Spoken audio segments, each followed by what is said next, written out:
Hello my moody friends, welcome back to my channel, Mariah's Moods. In today's video, I am going to be going through all of the books that I have been purchasing while on our camping vacation this summer. I've been doing some book shopping, so I figured I was just going to break this up by bookstore or like book shopping time, show you some b-roll of me shopping, and then I will go ahead and tell you about the books that I picked up. But before I get into that, go ahead and click that like button and go ahead and click that subscribe button as well. I would love to have you back. So, we have been camping all over the northwestern United States for the last 2 weeks. We have gone to Wyoming, Montana, Idaho, Washington, Oregon, and we are currently in Utah. It is the last day of our trip. We are heading home to Colorado tomorrow, so I thought it'd be a good time to kind of show you all of the books that I've accumulated over this trip. I really like to pick up books from local indie bookstores while we travel, and that's kind of like my souvenir of the stay while we're there. So I've got quite a good stack. I am proud of myself. I did not go crazy, so maybe like 1 or 2 books per location. But without further ado, let's go ahead and go shopping in Idaho.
My daughter and I were able to get quite the haul while we were in Idaho. She did a lot more than I, and I'm very proud of her. She used some of her birthday money to add to her own personal collection. I was able to walk away with 4 books from Idaho, so I did exhibit much restraint, so I'm really proud of myself. So let me go ahead and show you, while we were in Idaho, the books that I took home. The first book that I picked up in Idaho was Shatter Me by Tahereh Mafi. I have not read this book. I know this is a very popular YA dystopian series. I've seen it on the shelves for years and years and years and just have never picked them up. I know it's having this reemergence in Book Talk, so I figure why not? It was at a used discount bookstore, so Let's do it. So this book is following Juliet. Juliet actually has this fatal touch. Like if she touches you, you die. So this government entity that she is living in, the reestablishment, has basically decided the best way to deal with Juliet is just to lock her up. So she's been locked away and basically kind of forgotten. But what's been happening on the outside of the world is that this almost like rebellion or this war against the reestablishment has been kind of brewing. And so the reestablishment has decided that they finally know what to do with Juliet, and she could possibly be their best weapon. This sounds really, really interesting. I'm really excited to read this. It's relatively short, so I think I could get through it pretty quick. I have really, really high hopes. I'm hoping that not only do I enjoy this book, but that I'll actually enjoy the entire series. The next book I picked up was actually the second in a series, and it is The Fires of Vengeance. This is the second book in the Rage of Dragons series by Evan Winter. I have Rage of Dragons. I have not read it yet, but I have heard great things, and a few of my friends that have common reading interest enjoyed it, so I figured I would. And again, this was at a used bookstore. It is in basically like perfect condition. It was only $7. Like, I can't pass that up. I honestly don't know much about this book and series, but what I take from the first book is that we have this society that has been fighting basically this unwinnable war for the last like 200 years. And so in the first book, we're following Tao.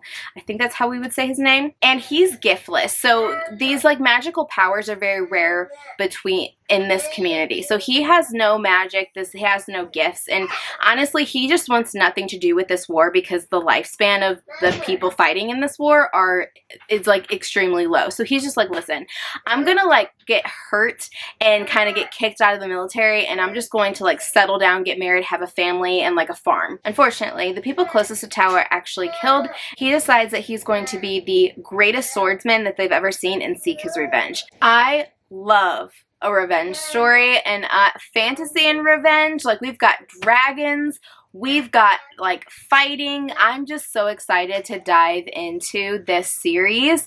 Obviously I need to get through the first book first, but also the cover. Fantastic. So the next book I picked up is something that I've been wanting to read for a very, very long time. I know I'm late to the party when it comes to this book, but I've been a little apprehensive because I have heard quite a bit of mixed reviews when it comes to this series. And so I picked up The House of Sky and Breath. This is the second book in the Crescent City series by Sarah J. Maas. I've yet to read the first one. It's been sitting on my shelf for over a year just staring at me, but honestly, like I said, I'm a little nervous to pick it up. I really enjoy Sarah J. Maas and her writing. I've read ACOTAR. I'm almost finished with the Throne of Glass series. I have yet to pick up Crescent City. But given that the third book in the series is supposed to be released, I think in January of 2024, I figure it's time that I go ahead and read these. Another thing that finally just like solidified my choice to pick it up is, again, this is in like perfect condition, and it was only $12.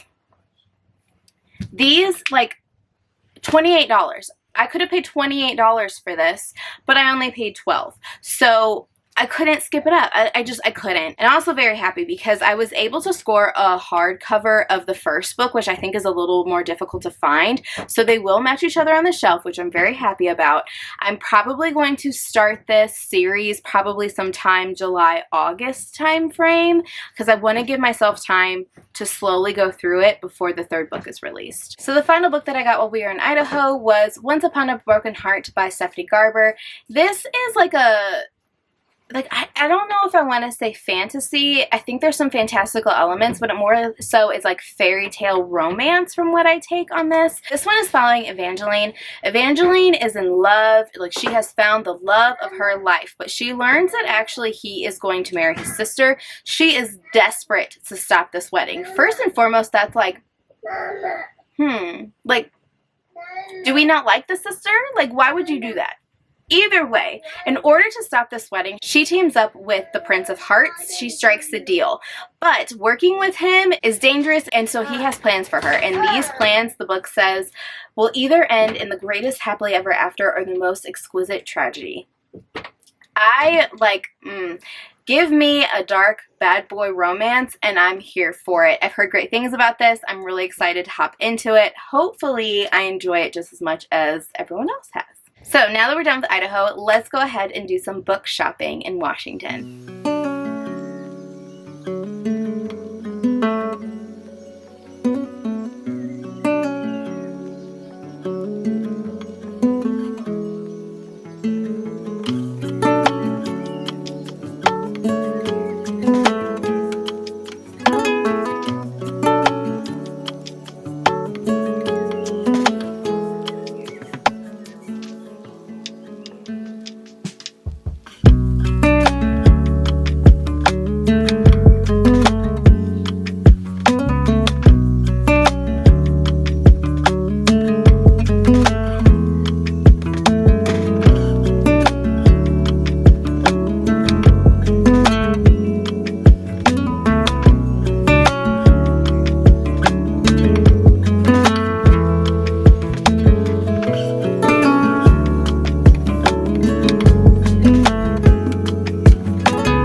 Okay, so after Idaho, we went to Washington. We stayed outside of Seattle. While in Seattle, we went to a local bookstore that has been running for the last 50 years. And so, of course, I had to go check it out. And I was very, very happy to find a copy of Tress and the Emerald Sea by Brandon Sanderson. Ever since this book was released, like the whole plot and premise of this book, I've been dying to read, but it just seems very hard to find locally where I live in Colorado. And I really didn't want to just like order it online. I really wanted to support a small business if possible. And I was able to do that while we were in Washington. So this book is following Tress. Tress is very, very happy with like a quiet home next to the Emerald Sea. Now this sea is very, very dangerous. It is not full of water. It is full of these like spores. And when these spores get wet, they like spontaneously generate life, which sounds pretty interesting, but also very, very dangerous for those that are traveling across the sea. Tress is in love with her friend Charlie, but Charlie goes on this voyage across the sea that ends in disaster. So Tress must leave her comfortability and her home where it is safe to travel across this dangerous sea in hopes to save them. I'm just so excited to read this book, and I love the cover and the emerald, and the end papers are stunning. I cannot wait to get into this.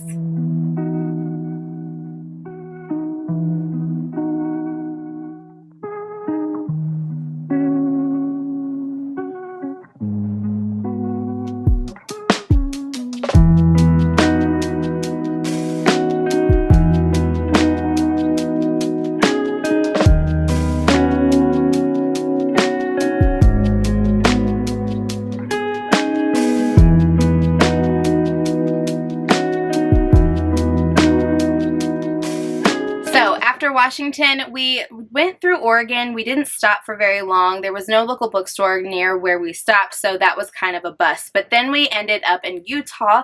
We're staying currently in Utah right now. We're right outside Salt Lake City, so had to do some book shopping. So let me just say this. The entire time that we've been on this trip, every bookshop I've stopped in, I have been looking for a copy of Fourth Wing by Rebecca Yarros. I listened to the audiobook while we were traveling between states, and I absolutely loved it. 5 out of 5 stars, but I want and need a physical copy of this book because I immediately want to reread it, and I need to dissect it, and I need to just like really take this book in because I loved it so much. But if you do not know, this book has been on back order like across the country. So of the 5 states that I've looked in, it was like seeming impossible to actually find a physical copy until we went to Utah. We visited Park City, which is not too far from Salt Lake City, and they had it. They had it. Yes, it is not the special edition with the black sprayed edges and like the dragons, and that's okay with me because at this point, the fact that this was in a store, not back ordered, like waiting until July and August, is just like a miracle in itself. I will take what I can get. This lovely bookstore in Park City, Utah called Dolly's Bookstore was so nice and gracious in helping me with getting this copy of Fourth Wing. So we went in there, and just like usual, I'm like, hey, do you guys have a copy of Fourth Wing? Waiting for them to be like, no. But at the front desk, they were like, well, yes, but no, so just wait a minute. Apparently, a patron had come in, had requested a hold for Fourth Wing, and this store gives them a 24-hour wait. So, like, we will hold this book for you for 24 hours. If you don't come claim it, it goes back on the shelf. So, after explaining that I've been on the hunt for this book for like 5 states long, they told me that if the person that has this hold does not show up within the 24-hour time span, they will put my name next on the hold. And the heavens opened up. And finally, luck struck my side, and the person had skipped out on their hold for Fourth Wing. I called them the next morning to double check, and they're like, yes, it is here. You can have it. Your name is on it. Come get it. And I did. I drove immediately to go get this copy. I am so happy, so excited. Thank you to the person who decided they didn't really want it. I don't know why you skipped out on it, but I'm not going to question it because I'm thankful. This book is fantastic, and I can't wait until November to read the second book in the series. This book is following Violet. Violet is basically sent to this war college where she must train to become a dragon rider, which will then fight in this very long war that her society has been fighting for hundreds of years. I don't want to say too much about it because it is something that I feel like if you go into it with like the minimum amount of knowledge, like it just will make the experience so much better for you. If you get a chance to read Fourth Wing, either through a physical copy, the audiobook, the ebook through your library, like I cannot recommend this enough if you have the opportunity to read it. It seems a little long, but I promise you it flies by. It is adult, but it's written, some parts kind of feel YA, so it's to me very, very digestible. It's more to me, I would say, like new adult, but I think it'll definitely mature as the book series goes on. I think it's slotted to be like 5 books maybe, and I can't wait. So this one is my final book of our vacation, and I couldn't have ended on a better note. Plus, just a little sprinkle on top, it was just in time for my birthday, so I was actually able to go pick this up on my birthday. So that just made it so much better. Alright, so this is it. This is the book haul from our vacation. These are all the books that I picked up while we were traveling through the northwestern United States. If you like this video, go ahead and give it a thumbs up, and I would greatly appreciate it if you were to subscribe to my channel. I post bookish and lifestyle content, so if you like that stuff, you are in the right place. I hope you're having a wonderful time and that your day is full of good moods and good vibes. I'll catch you guys in the next one. Bye!